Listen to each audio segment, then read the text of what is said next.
दरम्यान पुण्यामध्ये अजित पवार सध्या बोलतात. आपण थेट संवाद कार्यक्रम आणि परिवार मिलन कार्यक्रम असे मी हडपसर भोसरी आपल्या पिंपरी मतदारसंघात केलेले होते. त्याच वेळेस पुढे मला ते कंटिन्यू करायचे होते, परंतु मोठ्या प्रमाणावर पूरग्रस्त परिस्थिती निर्माण झालेली असल्यामुळं पहिल्यांदा त्या भागातल्या शेतकऱ्यांना आधार देणं, त्यांचे प्रश्न समजून घेणं, त्यांना पुन्हा उभं करणं हे प्रथम कर्तव्य आमच्या सगळ्यांचं होतं. त्यामुळं आम्ही सगळेच जण, मुख्यमंत्री, दोन्ही उपमुख्यमंत्री, बाकीचे सगळे सहकारी त्या भागात होतो. परवा आपल्याला सगळ्यांना माहिती असेल की आपण जवळपास 32,000 कोटी रुपयाचं पॅकेज त्याच्यामध्ये जाहीर केलं. देशाचे गृहमंत्री पण आले होते, त्यांच्याही कानावर ही गोष्ट घातली शिर्डीला. त्यावेळेस त्यांनी सांगितलं की तुम्ही व्यवस्थित प्रस्ताव पाठवून द्या. ती डिझास्टरच्या संदर्भातली जी कमिटी आहे त्याचे प्रमुख ते स्वतः आहेत. ते म्हणले मग मी लगेच टीम पाठवतो आणि केंद्राकडनं पण मदत करतो. परवा आपल्याला माहिती आहे नवीन मुंबई विमानतळाचं उद्घाटनाच्या निमित्तानं काल आणि परवा 2 दिवस पंतप्रधान आपल्या देशाचे मोदी साहेब आलेले होते आणि त्यांच्याही आम्ही कानावर घातलं. तर त्यांनी सांगितलं की मला हे सगळा प्रश्न माहिती आहे. प्रस्ताव आल्यानंतर मी त्याच्यामध्ये जे काही सहकार्य करायचं ते त्या ठिकाणी निश्चितपणे राज्याला केलं जाईल, अशा प्रकारचा विश्वास देखील त्यांनी दिलेला आहे. आणि त्याच्यामुळं आता काल पंतप्रधान ब्रिटनचे पण गेले आणि आपल्या देशाचे पण पंतप्रधान काल दिल्लीला गेले, एक जण इंग्लंडला गेले. त्याच्यामुळं आज मागचा राहिलेला दौरा हा आज आणि उद्या, आज परिवार मिलनाचा ठेवलेला आहे आणि उद्या जनसंवाद कार्यक्रम. आता इथं आलो असताना इथं आमचे दत्ता धनकोडे बाकीचे सगळे सहकारी बरोबर आहेत. तर इथले प्रश्न म्हणजे इथं घराला घर चिटकून आहे, भिंती पण मधल्या एकच आहे आणि छोटे छोटे रस्ते आहेत. त्या काळामध्ये लोकांनी छोटी छोटी घरं बांधलेली आहेत. फॅमिली वाढली, त्याच्यामुळं वरचा मजला वाढवला आहे, काहींनी अजून वरचा मजला वाढवला आहे. आता अशा बाबतीमध्ये आपण रिडेव्हलपमेंट करतो, म्हाडाचं रिडेव्हलपमेंट असेल किंवा SRAचं रिडेव्हलपमेंट असेल, SRA स्कीम असेल, तशा पद्धतीनं ह्याही गोष्टीमध्ये त्यांचं म्हणणं आहे की बाबा आम्हाला आमचे जेवढे काही फॅमिली वाढलेले आहेत तशा पद्धतीनं आम्हाला घरं दिली तर आम्ही विचार करू. पण इथं ड्रेनेज आणि पिण्याच्या पाण्याच्या संदर्भातल्या समस्या आणि इथला कर तिप्पट जो आलेला आहे त्याबद्दल प्रकर्षाने बहुतेक नागरिकांनी मला सांगितलं. काही ठिकाणी तर इथल्या मुली IT मध्ये आहेत, त्यांनी स्वतःचे फ्लॅट घेतलेत पण त्यांचे आईवडील इथं राहतात म्हणून इथं येतात. आणि त्यांनी सांगितलं इथं काय होतंय, कचऱ्याची विल्हेवाट नीट लागत नाही आणि त्याच्यामुळं घुशींचं प्रमाण वाढतंय. घुशी वाढल्या की ड्रेनेजचे लाईन आहे त्याच्या खालची माती भुसभुशीत झाली की तिथं लीक होती आणि लीक झाल्यावर लोकांना त्याचा बराचसा त्रास होतो. साधारण ह्या परिवार मिलनाच्या निमित्तानं अशा पद्धतीनं गरीब मध्यमवर्गीय जो राहतोय त्याच्या पण समस्या लक्षात येतात. कार्यकर्ते पण भेटतात, लाडक्या बहिणी पण भेटतात, वेगवेगळे समाजातले प्रतिनिधी भेटल्यानंतर त्यांचे पण काही प्रश्न हे लक्षामध्ये येतात आणि ऐकणं आणि स्वतः डोळ्यांनी पाहणं याच्यामध्ये फरक आहे. त्याच्यामुळं आम्ही हा परिवार मिलनाचा कार्यक्रम घेतला. निलेश घायवळचं सगळं प्रकरण तुम्ही बघताय. निलेश घायवळ जो आहे, पासपोर्ट, त्यानंतर त्याच्या घरावर छापेमारी झाली, त्याच्या भावाला परवाना योगेश कदमांनी दिला असं समोर आलं. या सगळ्यावर पालकमंत्री म्हणून तुम्ही काय ऍक्शन? यामध्ये मी स्वतः CPंना सांगितलेलं आहे की कोण कुठल्या गटाचं, तटाचं, पक्षाचं, कुणाचा जवळचा कार्यकर्ता, लांबचा कार्यकर्ता, कुणाबरोबर फोटो आहेत नाहीत हे असलं काही बघू नका. जर तिथं चूक असेल, जर कोणी कायदा हातात घेण्याचा प्रयत्न करत असेल, नियमाला पायमल्ली लावण्याचा प्रयत्न करत असेल तर त्याच्यावर ॲक्शन घ्या. त्यांनी मला सांगितलं की जरी काहींनी शिफारस केलेली असली तरी इथल्या CPनी त्यांना शस्त्र परवाना दिलेला नाही असं स्वतः आयुक्तांनी मला सांगितलेलं आहे. आणि आयुक्तांना पण मी सांगितलं की हे कुणाचाही पुण्यामध्ये असो नाहीतर पुण्याच्या बाहेर महाराष्ट्रात कुठेही असो, कायदा सुव्यवस्था चांगली ठेवणं हे सरकार म्हणून आपलं सगळ्यांचं काम आहे. पोलिसांची पण ही महत्त्वाची जबाबदारी आहे. मी त्याच्यामध्ये कुठल्याही परिस्थितीत कुणाकडनंच राजकीय हस्तक्षेप होऊ देणार नाही. मी काल 2 दिवस मुख्यमंत्री, उपमुख्यमंत्री आणि आम्ही सगळे तिघं एकत्रच होतो ह्या 2 पंतप्रधानांच्या कार्यक्रमाच्यामुळं. त्याही वेळेस हा विषय निघालेला होता. त्यावेळेस मुख्यमंत्र्यांनी पण हीच भूमिका त्या बाबतीमध्ये मांडली की अजिबात कुणाचे फिकीर करायची नाही. ज्यांनी कुठं चुका केलेल्या असतील त्याच्यावर रीतसर कारवाई करायची आणि एकंदरीतच या सगळ्याची चौकशी करून जे कोणी दोषी असतील, जे कोणी संबंधित असतील त्यांच्यावर पुढची ॲक्शन पुढची ॲक्शन घ्यायची. आणि पत्रकार मित्रांनो, आपल्याला माहिती आहे, आता मी इथं आलो, तुम्ही बघताय सकाळपासून अनेक लोक येतात आणि बरोबर फोटो त्या ठिकाणी काढतात. आता आपल्याला माहिती नसतं कोण नक्की कसं काम करतंय, काय करतंय. त्याच्यामुळं अलीकडे जे काही मोबाईल आलेले आहेत किंवा मोबाईलच्याद्वारे व्हिडिओ काढले जातात किंवा फोटो काढले जातात किंवा सेल्फी काढल्या जातात वगैरे, हे काढल्या गेलेल्या असल्या तरी एखाद्याच्या बरोबर फोटो असला म्हणजे त्याचा संबंध असतो अशातला भाग नाही. पण जर तो कुणी त्यांचे चौकशी करत असताना कुठं फोन, संभाषण, पुरावे अशा ह्या सगळ्या गोष्टी लक्षात आल्या, निदर्शनास आल्या, तर त्याच्यावर ऍक्शन घेतली पाहिजे. रवींद्र दंगेकर सातत्याने म्हणतात की चंद्रकांत दादा पाटील हे त्याच्या पाठीशी आहे. ऐका ना, मी आता तुम्ही पत्रकार मित्रांनो माझी हात जोडून विनंती आहे, तुम्ही तुमचा मान ठेवण्याकरता मी थांबलो लगेच. तुम्ही काय करता, माझं बोलणं झालं की हे असं म्हणतो ते तसं म्हणतो. कोणी काय म्हणतं हा ज्याचा त्याचा प्रश्न आहे. मला त्या संविधानाने प्रत्येकाला तो अधिकार दिलेला आहे. माझं एवढंच मत आहे, मी राज्याच्या प्रमुखांशी बोललोय. मी पालकमंत्री म्हणून अनेक वर्ष तुम्ही मला बघताय. त्याच्यामध्ये मागच्या काळामध्ये काही बाबतीमध्ये बरेच त्याला 10-12 वर्ष झाली असतील. काहींना पक्षप्रवेश त्यावेळेस आजमभाई पानसरे यांनी मला आग्रह केला होता. ते माझे जिल्हा अध्यक्ष होते पिंपरी चिंचवडचे, आणि तो पक्षप्रवेश झाल्यानंतर माझ्या लक्षात आलं की काहीतरी गडबड झालेली आहे आणि अतिशय चुकीच्या व्यक्तीला पक्षात प्रवेश केला. पण मला कळल्या मी संध्याकाळी काढून टाकलं.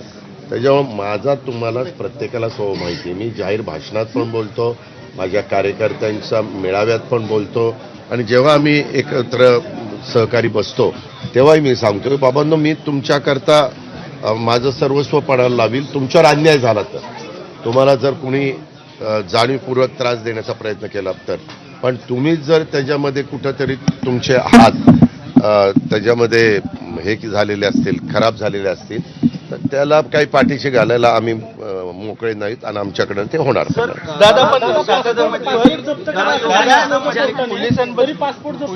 अहो, त्याच्याबद्दल सगळी ती चौकशी करायला सांगितलेली आहे. कुणी पासपोर्ट दिला, काय दिला, कुणाची शिफारस होती, काय होती, ह्याचा तर शस्त्र परवाना तर दिला नाही असं स्वतः सीपींचं म्हणणं आहे. योगेश कदमांनी दिलं असं बोललं जातं. अहो, दिला. एक मिनिट, तसं नाही. त्यांनी शिफारस केली परंतु सीपींनी दिला नाही असं सीपीचं म्हणणं आहे. असं काय करताय? मला स्वतः सीपी म्हणाले दादा शिफारस केली पण त्यावर 2 नेत्यांचा दबाव होता असंही चौकशी होईल ना बाबा. दबाव कुणाचा होता? उद्याच्याला कुणी त्या ठिकाणी येतं आणि आपण त्यांना काही करतो, परंतु जरी कुणी शिफारस केलेली असली तर पोलिसांचं शेवटी काम आहे त्याची नीटपणे शहानिशा करणं आणि त्याला शस्त्र परवाना देण्याच्या योग्यतेचा तो आहे का, त्याचं मागचं जे काही पोलीस रेकॉर्ड आहे ते व्यवस्थित आहे का हे बघणं, आणि त्याच्यातनं कुणी जर त्यांना सांगितलं असेल तर त्यांनी त्यांच्या निदर्शनास आणून दिलं पाहिजे. आता मी 35 वर्ष राजकीय जीवनात काम करतो, अनेक डिपार्टमेंट सांभाळतोय, तुम्ही पण बघितलेलं आहे. परंतु एखाद्या गोष्टीला मी रिमार्क मारला आणि सांगितलं आणि त्याच्यातनं परत फाईलला सचिवाकडे जाते किंवा संबंधित डिपार्टमेंटकडे जाते, त्यावेळेस त्यांनी लक्षात आणून द्यायचं असतं की तुम्ही हे सांगताय परंतु वस्तुस्थिती ही आहे, आणि त्यांनी सांगून देखील आम्ही म्हणलं नाही वस्तुस्थिती आहे तरी देखील आपल्याला करायचं, तर तो 100% दोषी आहे. तुम्ही नवी मुंबई विमानतळाचं उद्घाटन केलं. नवी मुंबई विमानतळाचं उद्घाटन केलं तुम्ही, पण त्या विमानतळाला चौकशी करावी. मी स्वतः सूचना केलेल्या आहेत. मी त्याच्यामध्ये प्रत्येक वेळेस आज मी आपल्या राज्याचं 8 लाख कोटीचं बजेट मी त्या ठिकाणी पाहतो. हे बघत असताना माझं सतत प्रत्येकाला सांगणं असतं की उद्याच्याला हा जनतेचा पैसा आहे, हा देत असताना कुठंही लिकेजेस होता कामा नये, पारदर्शकता राहिली पाहिजे आणि अशा पद्धतीच्या तक्रारी आल्या तर त्याची चौकशी केली पाहिजे. दूध का दूध पाणी का पाणी दाखवलं पाहिजे. नवी मुंबई विमानतळाचं तुम्ही उद्घाटन केलं, पण त्याला नाव काय द्यायचं याच्यावरनं सध्या संभ्रम आहे. दिवा पाटील हेच नाव देण्यात येणार आहे का ते नाव बदलण्यात येणार आहे? एकदा तो विमानतळ व्यवस्थितपणे चालू होऊ द्या. त्याच्यामध्ये आम्ही बघितलं, पंतप्रधानांनी पण पाहिलं, साधारण टेक ऑफ अँड लँडिंगला अजून 45 दिवस लागणार आहेत. परंतु काय होतं, एकदा मान्यवरांनी तारीख दिली, उद्घाटन केलं की पुढची गोष्टी थोड्याशा गतीनं व्हायला मदत होते. आणि आपल्या मुंबईच्या विमानतळावर खूप मोठा लोड आहे आणि त्याकरता ह्या विमानतळाची गरज होते. ह्याच्यावरच नाही, नायडू साहेब आले होते, आम्ही नायडू साहेबांना वाढवणच्या पण एअरपोर्टच्या बद्दलचा सुतोवाच केला आहे. कारण आपल्याला पुढं तिकडचा पण इंटरनॅशनल एअरपोर्ट करावं लागणार आहे. जोपर्यंत वाढवण बंदर होत आहे त्याला लागतील 3-4 वर्ष, मग ह्यालाही 3-4 वर्ष लागतात एअरपोर्टला. तर मुंबईसारखं सिटी आणि तिथं येणारे राहणारे नागरिक, त्यांचं जगाशी, देशाशी आणि राज्यातल्या वेगवेगळ्या भागाशी संपर्क होण्याच्या दृष्टिकोनातनं आत्ताचं जे काही विमानतळाचं उद्घाटन केलं तिथं 9 कोटी लोकांचं म्हणजे जाणं येणं ह्या विमानतळाची कॅपॅसिटी राहणार आहे, तेवढी काही व्यवस्था तिथं केलेली. फार उत्कृष्ट विमानतळ झालेलं आहे. राहिलेली कामं पण चांगल्या पद्धतीनं करण्याचं आमची भूमिका आहे आणि आम्ही ते त्या बाबतीमध्ये करू. त्याच्या संदर्भामध्ये ज्या काही तिथल्या लोकांच्या भावना आहे त्या लक्षामध्ये घेऊन योग्य ते कारवाई योग्य ती कारवाई सरकारकडनं नरेंद्र मोदी यांचं नाव द्यावं अशी मागणी आहे. एक मिनिट त्या, अरे ऐका ना बाबा, अरे थांबा ना. तुम्ही ज्यावेळेस असं बोलता ना त्यावेळेस मी जावं असं तुमच्या मनात असतं त्याच्यामुळे. कारण तुम्हाला माहिती आहे फार प्रश्न आले की मी निघून जातो. हा, तुम्ही प्रत्येक प्रश्नाला उत्तर देण्याची माझी तयारी आहे, पण प्रश्न विचारताना पण तुम्ही योग्य पद्धतीनं प्रश्न विचारावा. आमचं कामच आहे उत्तर देणं, ते आम्ही पार पाडू. त्याच्या संदर्भामध्ये स्वतः मुख्यमंत्र्यांनी सगळ्यांशी चर्चा केलेली, तिथल्या वेगवेगळ्या शिष्टमंडळांशी केलेली आहे. सगळे काल लोकप्रतिनिधी स्टेजवर हजर होते, समोर पण मोठ्या प्रमाणावर गर्दी होती आणि त्यामध्ये आपण अशा पद्धतीनं ज्यावेळेस मोठी मागणी येते, लोकांचं त्या डिमांड येते, त्यावेळेस आपण जनतेचा विचार करूनच, बहुमताचा विचार करूनच निर्णय घेत असतो. लाडक्या बहीण केवायसी करताना ना थोड्या अडचणी येत आहेत. नेटवर्कचा प्रॉब्लेम बऱ्याच. ठीक आहे, अडचणी येत असतील तर अशा पद्धतीनं आता लाडकी बहीण योजना आणली, ही जवळपास ऑगस्ट मध्ये आणली. मला वाटतं ऑगस्ट, सप्टेंबर, ऑक्टोबर, नोव्हेंबर, त्यावेळेस सुरुवातीला आम्ही काही गोष्टीला शिथिलता ठेवलेली होती. परंतु आता प्रत्येक हा निधी त्याच लाडक्या बहिणीकडे जी लाभार्थी म्हणून त्याच्यामध्ये बसते तिच्याकडे जावा म्हणून हे केवायसी वगैरे ह्या गोष्टीचा आपण वापर करतोय. त्यामध्ये आपण फार तर मुदत वाढवायची असेल तर आम्ही मुदत वाढवू, पण केवायसी ही करावीच लागेल. काय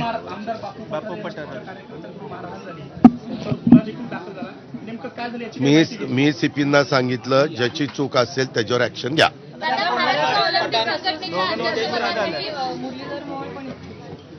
ताई, तुम्हाला पण जर फॉर्म भरता येत असेल तर आपण पण भरू शकता. ही लोकशाही आहे, प्रत्येकाला फॉर्म भरण्याचा अधिकार आहे आणि जे तिथले मतदार आहेत ते मतदार त्याबद्दलचा निर्णय घेतील. तुमच्या सत्तेमधले जे मंत्री आहेत नितेश राणे यांच्यावर काल वारिस पठाण बोलताना असं म्हणाले की ते जर 2 पायाने नगरला आले तर स्ट्रेचरवर ते जातील. एक प्रकारे तुला पटतं का? तुला हे पटतं का?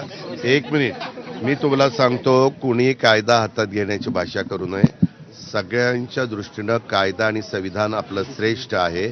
काही जण वेगवेगळ्या पद्धतीनं स्टेटमेंट करून तसं स्टेटमेंट आल्याशिवाय आमचा मीडिया ते सारखं चॅनलला दाखवत नाही आणि त्यामुळं ही लोक अशी स्टेटमेंट करतात. त्याला माझी तुम्हालाही विनंती आहे, जे अशा पद्धतीनं स्टेटमेंट करतील त्याला तुम्ही जसं काही अतिशय एक ईर्षाल एखादी शिवी हसडली की दाखवत नाही, फुल्या मारता, तशा पद्धतीनं हे जर तुम्ही केलं तर आपल्याला ह्या महाराष्ट्रात शिवशाहू फुले आंबेडकरांच्या महाराष्ट्रामध्ये लोक असलं बोलायचं सोडून देतील, अशी माझी पण तुम्हाला विनंती. ओबीसी मोर्चा आहे, भुजबळ आणि सगळे नेते ओबीसी मोर्चाला हजर राहणार आहेत. आता नागपूरमध्ये होतोय मराठा वर्सेस ओबीसी हा वाद पुन्हा. काही काळजी करू नका, योग्य तो मार्ग काढला जाईल, त्याच्यामध्ये आपण काळजी करू नका. दिवाळी आहे, आनंदाचा शिधा यंदा मिळणार नाहीये का, अशी परिस्थिती निर्माण झाली गेल्या वर्षी ठेव का, ज्या काही योजना चालू असतात त्या सगळ्याच योजना कायमच्या चालतात अशातला काही भाग नाही. त्या वेळेची परिस्थिती लक्षामध्ये घेऊन काही त्याच्यामध्ये बदल केले जातात. आता आनंदाचा शिधा मिळत असताना हा ठराविक लोकांनाच मिळायचा, पण लाडक्या बहिणीच्या योजनेचा पैसा हा जास्त माझ्या भगिनींना मिळतो, माझ्या लाडक्यांना मिळतो. त्याच्यामुळं आपल्या ह्या बाबतीत आम्ही विचारपूर्वक शेवटी सगळ्या चांगल्या योजनेच्या बाबतीत आमचं महायुतीचं सरकार सकारात्मक आहे. परंतु अनेकदा काही योजना येतात आणि त्या योजनेचा लाभ ज्या उद्देशाने प्रत्येकाला मिळाला पाहिजे तिथं जर पोचू शकत नसेल तर त्याच्यामध्ये काही आपण बदल करत असतो. हे आजचंच नाही, देशाला आणि राज्याला स्वातंत्र्य मिळाल्यापासूनची ही पद्धत आहे. असं तुम्ही खूप योजना पूर्वी आल्यात, काही योजना बंद केल्यात, काही योजनेमध्ये बदल केले, काही योजनेमध्ये आणखीन ते लोकाभिमुख होण्याच्या दृष्टिकोनातनं मार्ग काढला. तशा पद्धतीनं ह्याही बद्दल मार्ग काढायचा आमचा सगळ्यांचा प्रयत्न चालू आहे.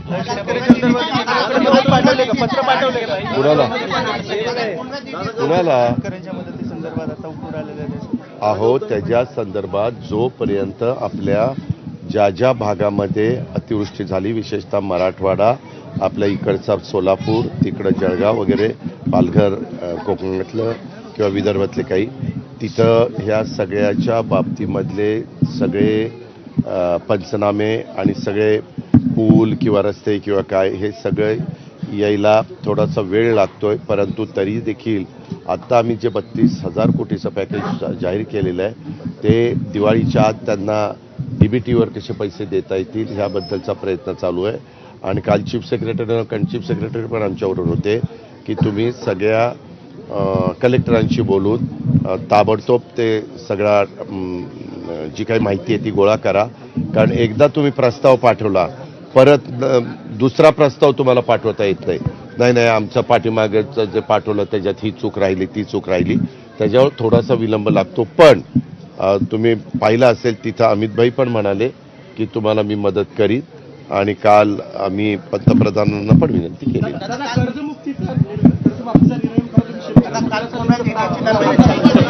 त्याच्याबद्दल 32,000 कोटीचा पॅकेज जाहीर करताना मुख्यमंत्र्यांनी त्याचं उत्तर दिलंय.